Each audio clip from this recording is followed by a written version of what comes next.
Welcome to Ascended Warrior, Soul Codes for a Shifting World. This is your sacred space to awaken, align, and rise in your purpose. So let's begin. Welcome back to Ascended Warrior. I am Chris Alicia, your host, and today I want to jump into a topic that has been all over the media lately, which is aliens. Starseeds, aliens. This is the age of disclosure, where so much information that's been hidden in the shadows is finally coming to light. And that includes information about beings from other star systems.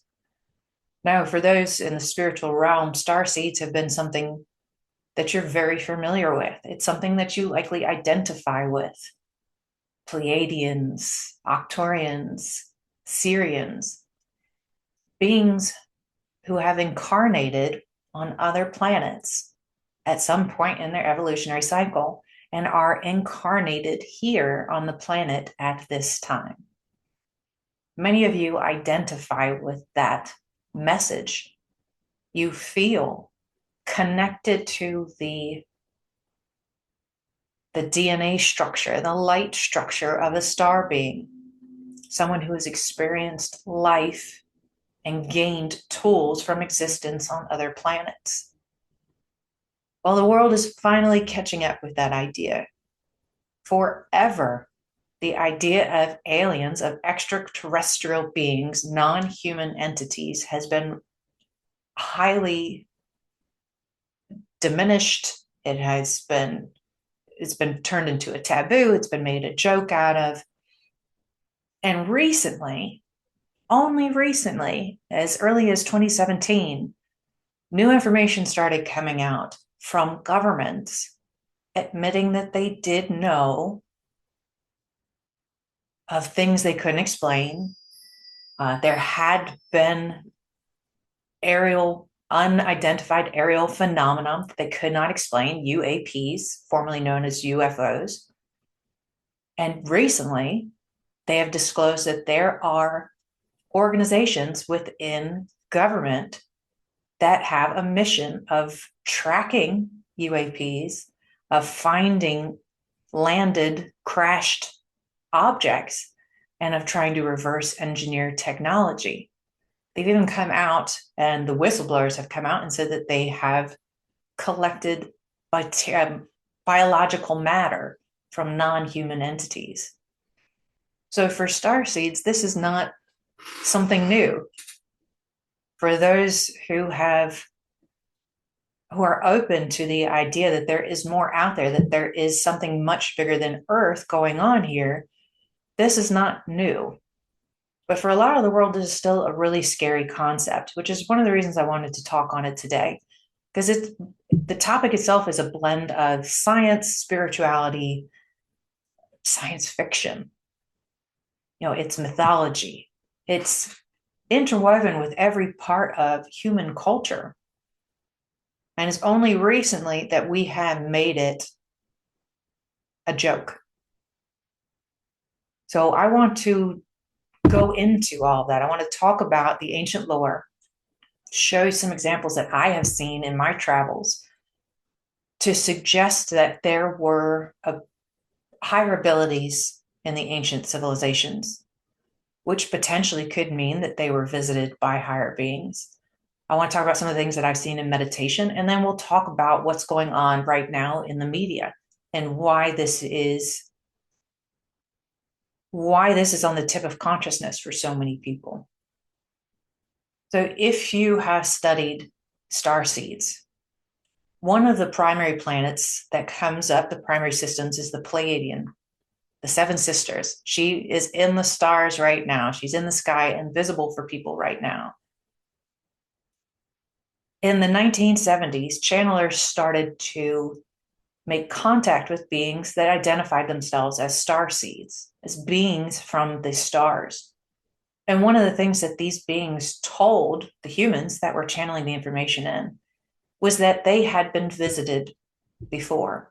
Not only had they been visited before, starseeds were still very present. Starseeds could incarnate as humans, and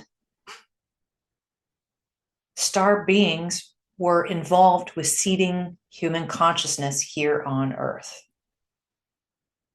So if you think about the origin story of humanity from a scientific perspective, there was a point when there was many different versions of Homo sapiens and several other versions of two-legged creatures with some form of consciousness. Each of them had 24 chromosomes, and science has been able to pull the DNA from this. At some point, we took an evolutionary jump. We jumped from 23 or 24 chromosomes to 23 chromosomes, and we're the only creatures that had that jump. And that is also when all of the stories started coming about advanced technology, advanced consciousness, language, agriculture, all of these things that made human evolution possible. So that jump, that divergence from the mammals that we were to the Homo sapiens that we became is one that science hasn't been able to explain. It's still a bit of a mystery. What happened to make a jump from the Cro-Magnon to the Homo sapien? So when these star beings started coming in the 70s, and they talked many different channels about it, one of the things that they kept revealing was that they had come to Earth to help seed the evolutionary cycle. So I always talk about this evolutionary cycle being a cyclical thing. We started at the top of the clock at midnight. Evolution starts. Our conscious evolution starts. And we slowly go into forgetfulness, into the dark nights of the soul. And then we start coming back towards our origins, towards the start. This is a cycle that star beings claim has happened on other planets forever. Planets get beings to incarnate. These beings have the chance to evolve. They have the chance to reincarnate. They have the chance to learn lessons and grow. The exact same way that we talk about it here on Earth. Once that planet and the populace shifts, once they get back up to where they began, light, consciousness, unity, heart, then that planetary culture, those evolved beings, can seed a new evolutionary process, a new cycle on another planet. And the Pleiadians that were being channeled in said that they came to Earth. And they dealt with the beings that were here, the different humanoid species that were here, and gave them the seed of consciousness, starseeds, star beings who seeded consciousness into humans to begin their evolutionary cycle, which the Pleiadians had just finished. Now, the Pleiadian cycle was seeded by another group of star beings. So it's like this pay it forward type of thing. We have gone through, we have found joy, we have found oneness. Now we're going to set up a whole new cycle so that souls can continue to evolve, continue to come down and continue to grow. It never ends. The cycle just moves forward. It changes shape, it changes names, it changes languages, but the energy is still the same. And this was the messages that Pleiadians were sending down to channels all over the world. We were here. We were here at the beginning. We helped seed your consciousness, and we never left you. You couldn't hear us. You couldn't feel us for a long time because, again, we worked our way through that clock. We started working down towards the darkest times where our ability to hear and see were so diminished. We're so grounded and heavy in the 3D. But now that veil has been lifting. It's the energy has been getting lighter. It's been easier to tap into. So more and more people are connecting to those beings in channel, but also feeling the energy housed in their own bodies, feeling that they are one of these beings.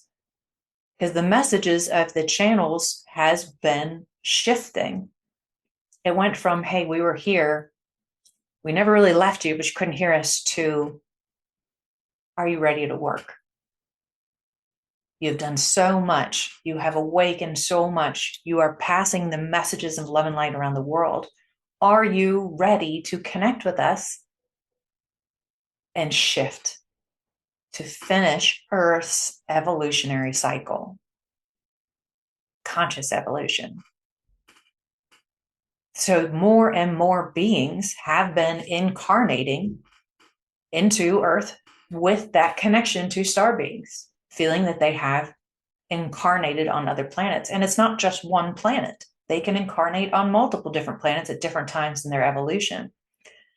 Each planet, and I've heard this described in my own channeling as well, you get different experiences when you reincarnate on various planets. Some planets are very physically challenging.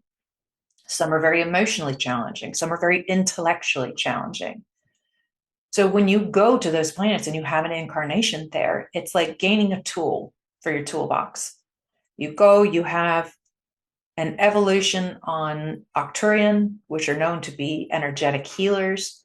You gain the ability to modify the DNA so that the next time you come into an incarnation, you have that tool in your toolbox already. So starseeds, star beings, are able to incarnate on multiple planets in order to gain the tools that they need to come here now, to come here at this time. Not only the age of disclosure, but the true age of enlightenment and awakening. So that message of starseeds coming to Earth is not just one that is in the spiritual communities. Yes, messages were being channeled in. But one thing that I have always noticed in my own travel, and one thing I found fascinating because I'm very into symbology, was that various cultures around the world, ancient cultures, had similar symbols, similar religions, similar architecture, similar connection to the stars in a time before humans could travel, before they could speak to each other. So you look at ancient Egypt and the Mayans, share so much symbology, share the tree of life symbol, and it means the same thing in both cultures. The Sumerians and the Mesopotamians, the Aborigine cultures, the Daigons. There's so many cultures around the world that share symbols, math, sacred geometry, astrology, healing, all before they knew the earth was round, before they knew you could travel, before they knew there were other civilizations on the other side of the world. So that has always been one of the coolest mysteries of history, is how were these symbols, how were these numbers important in Peru and important in India? How are we able to find a picture of a being talking to 3 stars in Africa and then also in North America? Those symbols should not be possible to be shared unless there was a way that the information was shared to them, or it was some kind of shared consciousness. It was before we went too far down in our timeline, where we really just think of that clock. The farther you get towards 6, the more amnesia you have, the more disconnected you feel from source. But these cultures wrote these things down knowing they were important, well before even the written language as we understand it today. You look at the 12 Greek gods, and then the 12 light beings, they call them the Federation, the Galactic Council, is of 12. The number 12 has repeatedly popped up throughout history as being important. The number 3, you've got the number 3 in the priestess tradition. You've got the number 3 in the Christian tradition, the Father, Son, and the Holy Ghost. These numbers, these symbols, the tree of life, the pentagram, the interwoven knot, the DNA symbol, These things are everywhere. And I've seen them in my own travel. And it's one of the things that I love paying attention to. When I was down in Peru was really when I started to notice how much of this was happening in my own existence. I was now sensitive enough to recognize when it was happening. And in that case, it was very much the numbers. The number 3, 7, and 12 were all over Peru. And then we went to Easter Island in the same trip. And in Easter Island is the place with all the big heads. The big heads were carved for their chiefs and to their wise men and all their mayors and all that great stuff. But all of those big heads faced inland. They were showing their leaders watching over their people, except for 7. 7 Moab heads were pointing out towards the ocean. The only 7 on the entire island pointing out towards the ocean were pointing towards the Pleiadian star system, the 7 sisters. You look at the Mayan calendar, how are they able to measure the cycle of the planets in that manner to get to 2012 as the beginning of a new phase of evolution, which again, other star beings have come down and discussed. These things are too common to be coincidental, which for spiritual people is just validation. It's a piece of the puzzle. We recognize that we're getting closer to remembering. We're getting closer to awakening. What this means for the rest of the world, those who are still asleep, is that their mysteries that they will find interesting, such as alien encounters, are becoming more and more common. They're becoming more and more easy to see. Now, in the last 2 episodes, I talked about World War II being really a turning point for humanity. The Kundalini shifted from under Tibet to the Andes in South America right after World War II. And 1949 is when it started moving. I also talked about that being the time of the Great Awakening, with the last big influx of catalyst souls coming in to shift consciousness through shadow. What else started happening at that time that started to get the world to ask, is there more? Is there more to Earth? Is there more to humanity? Is there more to the story? Well, 1947 was the Roswell incident in New Mexico. A crash, a reported starship, UFO, crashed into Roswell. And for years, decades really, there were stories of not just technology being recovered, but also biological non-human life. 1947, 2 years before the Kundalini started to shift, Earth had its first publicized UFO encounter. After that, in the same year, 1947, CIA and the US Air Force were both founded and started up after the Roswell crash. Now, the reason that this is at all related, and I just learned this the other day, was they were given a mission to record UFOs, to investigate UFOs, and to try to collect crashed material so that they could reverse engineer the technology and study biological material. I was in the US Air Force. I have worked in the government pretty much since 9/11. I joined the US Air Force, and I have worked with the Department of Defense ever since. I have not heard of UFO missions in my time. I'm still kind of hoping, like I would totally be down for that. But these organizations just recently came out and admitted that they were real, that there were full-blown funded missions under the US Air Force under CIA and other, I think the US Navy also, had a program to track, analyze, and try to collect UAP material. Only recently have they admitted that that happened. And the fact that these agencies started up around the same time is not a coincidence on an energetic scale, certainly. Even if human consciousness wasn't saying, we have a starship, let's create an organization that collects information, CIA, and let's set up an organization that controls the air with the Air Force.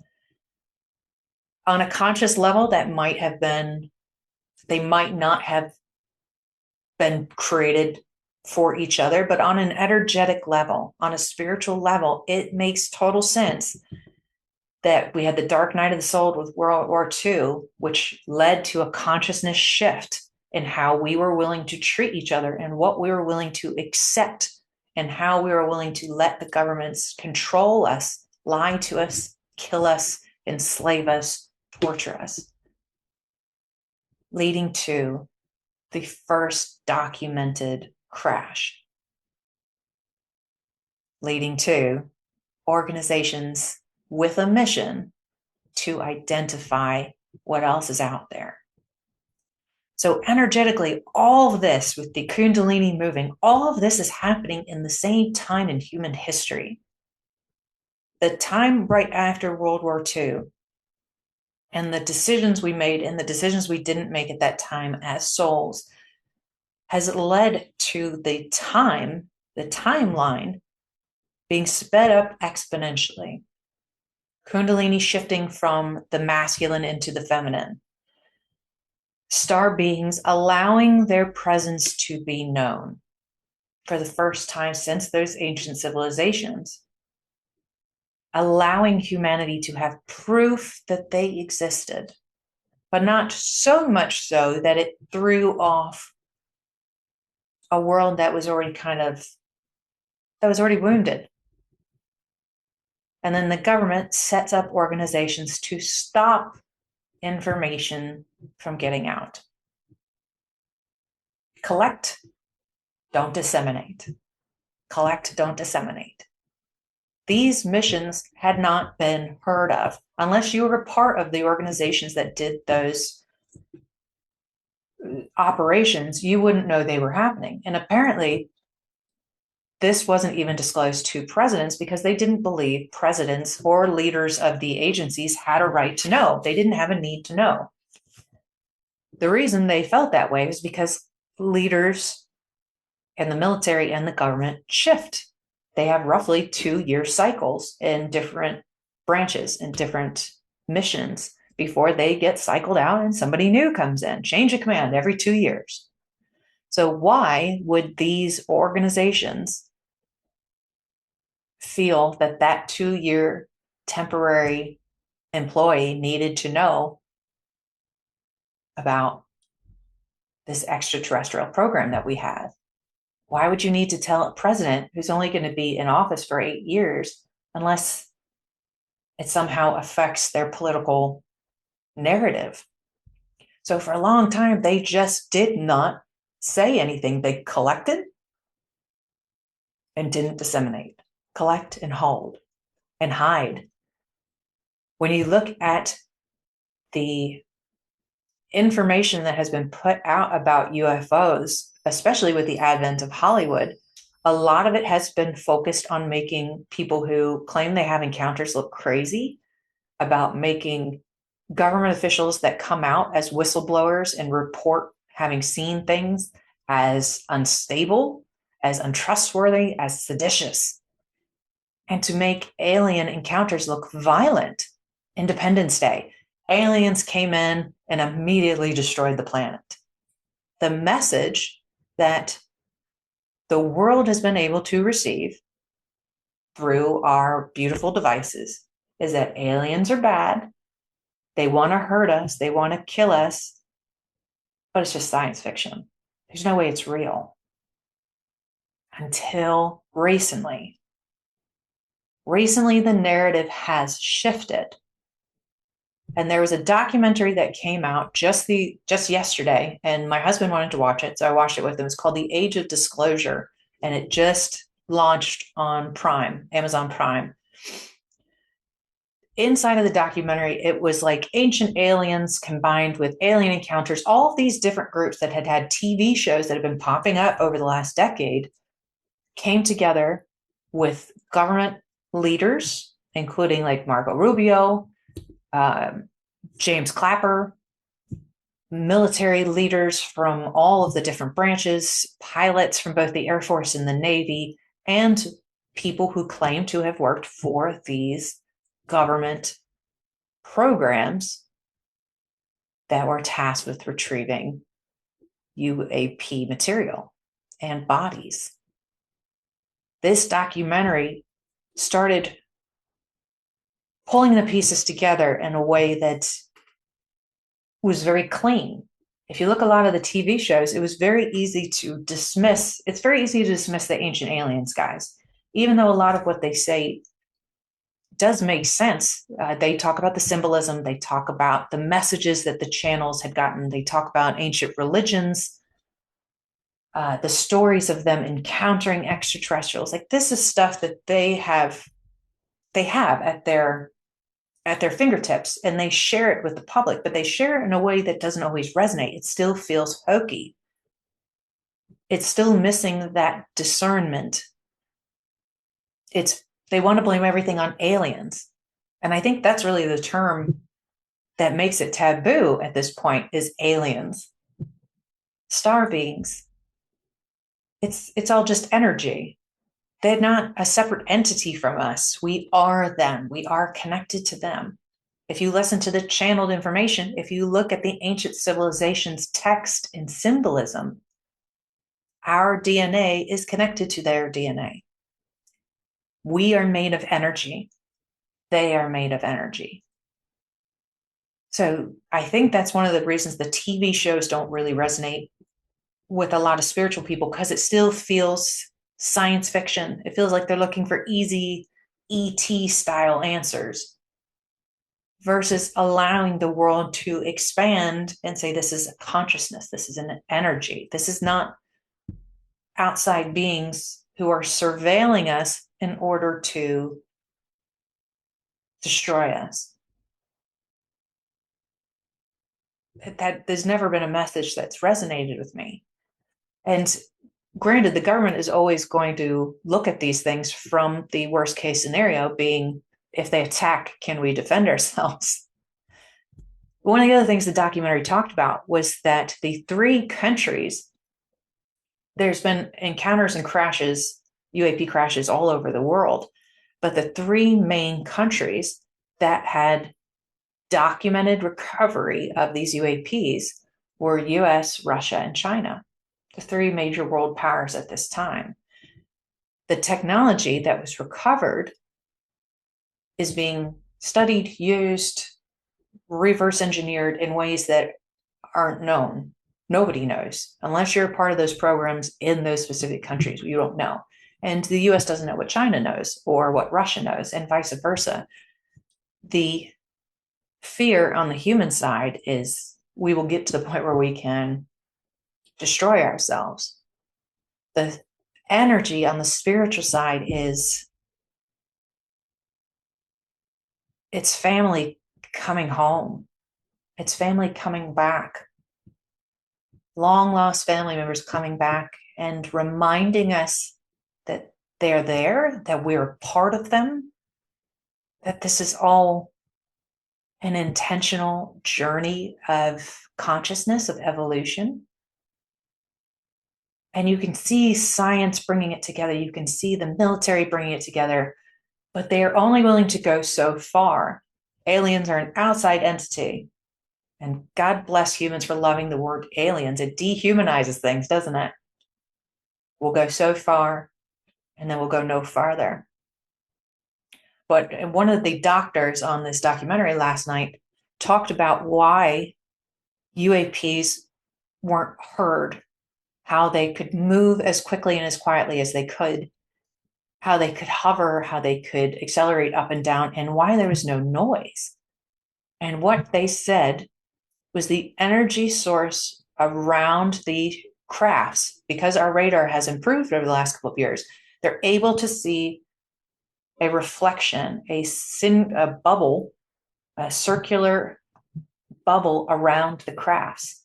And what US scientists are saying this is an energetic field which is distorting space and time. We are energy. Humans are energy. Everything around us is energy. The US government, US scientists are now saying that energy can be warped because time isn't real, because distance isn't real. You can create bubbles of energy in order to move and exist. And just, it was such a beautiful revelation for them to say on a movie, on a documentary series. I'd never heard someone associated with the government, any government entity, come out and talk about energy being used to distort space and time. Now, the concept of time is always a fascinating one because time isn't real. I will definitely go into a book called The Holographic Universe, which just, it's like the Star Wars Jedi stuff on crack. It will throw everything you've believed on its head. But they can measure the energy coming off of the human body. They can measure the energy coming off the objects.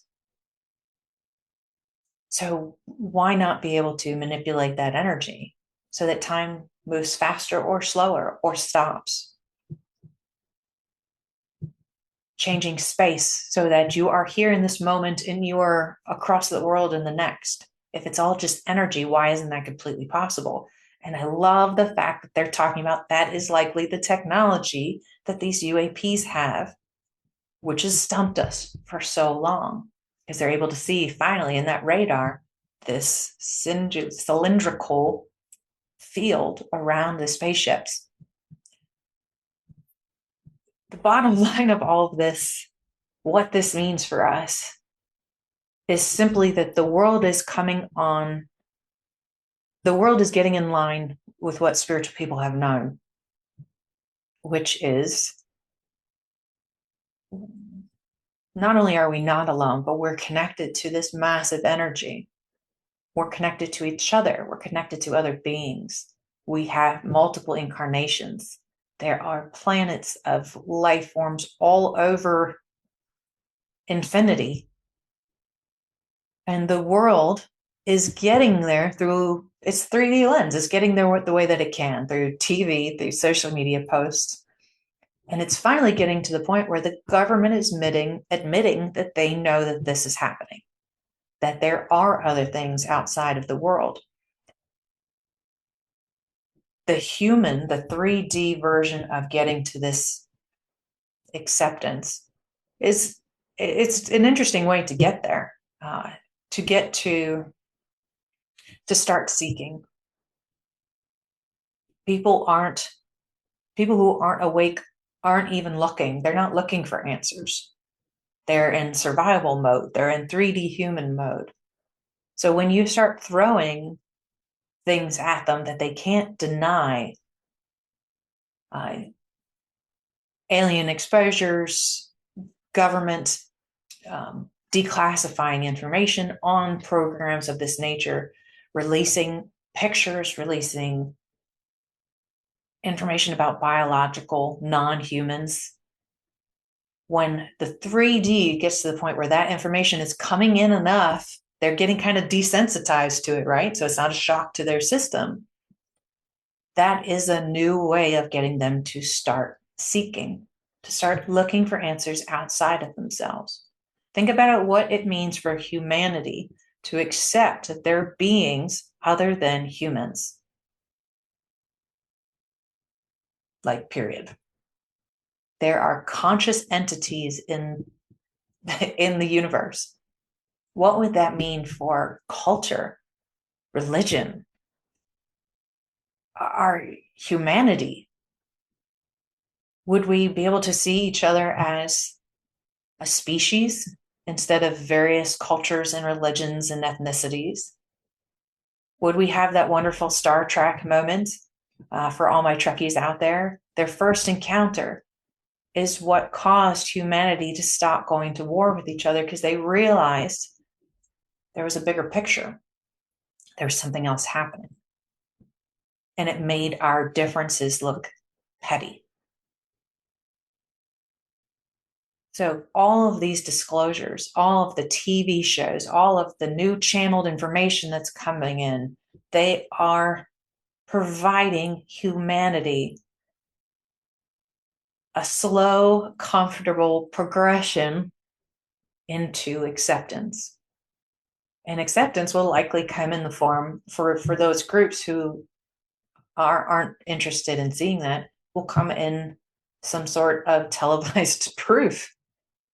Because I think even if the government were to come out and say, yes, we have met them, here's what their names are, here's what we talked about, there would still be groups that wouldn't believe. Even televised, there are groups that wouldn't believe, probably most specifically the religious groups. Because religion and outside life forms, other sentient beings, do not coexist.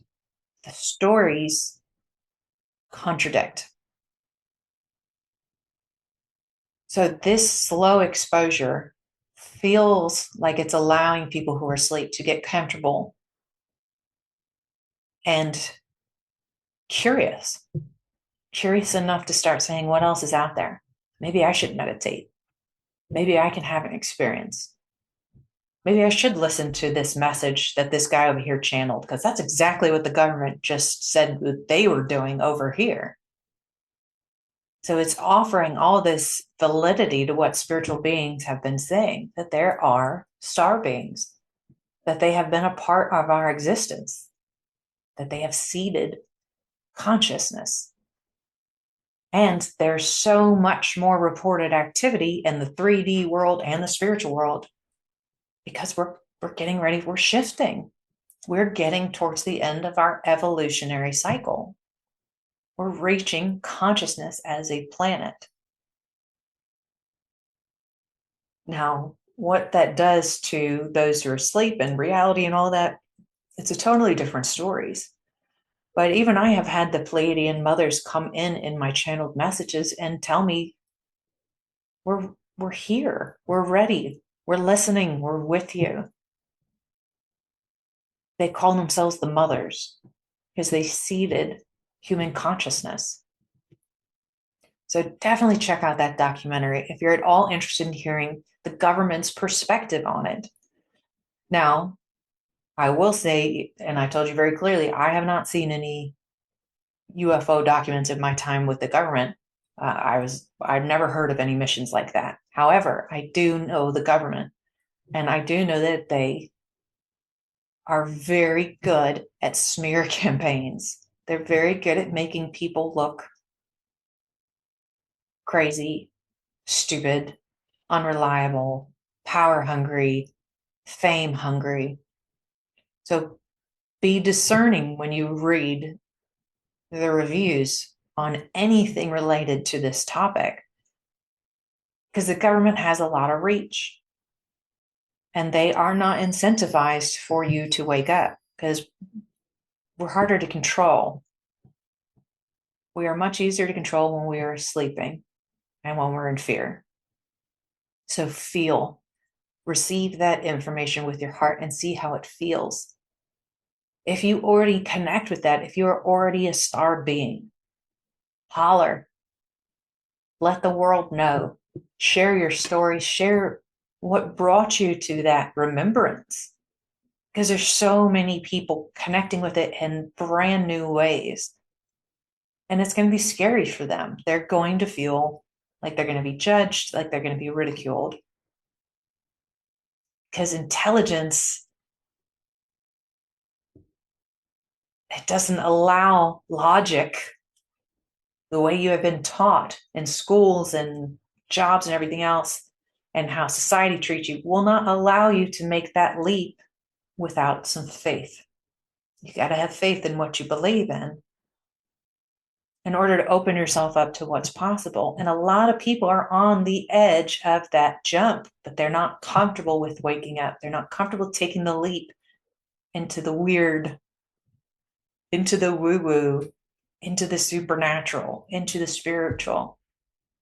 Because they're constantly going to be asking themselves, as we all do and did, is any of this real?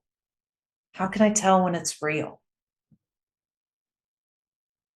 I'll tell you the same thing I tell every person that asks me that now. Does it matter? Does it matter if anyone else in the world believes that it's real? If anyone else believes that you're empathetic, that you can hear and feel what other people are thinking, that you can talk to star beings? Does it matter if anyone else believes it's real? If you feel it, if it feels real and true to you, then just allow. We are massively powerful beings, and there are hundreds of thousands of beings out here right now that identify as star beings incarnated on this planet. They feel it, they believe it, they know it at their core, at their heart. It doesn't matter if anyone else believes it but them. But that number is increasing, it's growing with the children that are coming in, with the people who are waking up and remembering because of things like this documentary. The 3D world, the scientific world, the government, and spirituality are moving in the same direction, not at the same speeds. But for those of us who are already beyond the veil, I make the same plea I make every time. We can help. Part of why we are here as star beings, as light workers, as angels who have incarnated at this time, is to hold the energy to support the awakening, to heal and help shift human and earth consciousness. I just love when the 3D world supports that mission. It tickles me. That's why as soon as I saw that documentary last night, I was like, okay, that's what I've got to do this week. Because it just validates what I already knew. I already knew that the government was hiding things. I knew that there had been crashes being reported more regularly over the last couple of decades. There'd been more and more sightings, there'd been more and more encounters, there'd been more and more TV shows. I knew that I was able to channel in star beings for the first time over the last couple of years. There are more and more channels all over the place. They are very present. And in one of my meditations, I saw the seeding. I saw the Pleiadian mothers coming in and seeding energy with the consciousness cycle. Because energy, just for energy's sake, it's magnificent, it's brilliant. But once you add in the ability to empathize, the ability for compassion, for heart, you're giving those tools, you're giving more tools for the toolbox. You're allowing them to become creators of more energy, of new evolutionary cycles, of new planetary energy.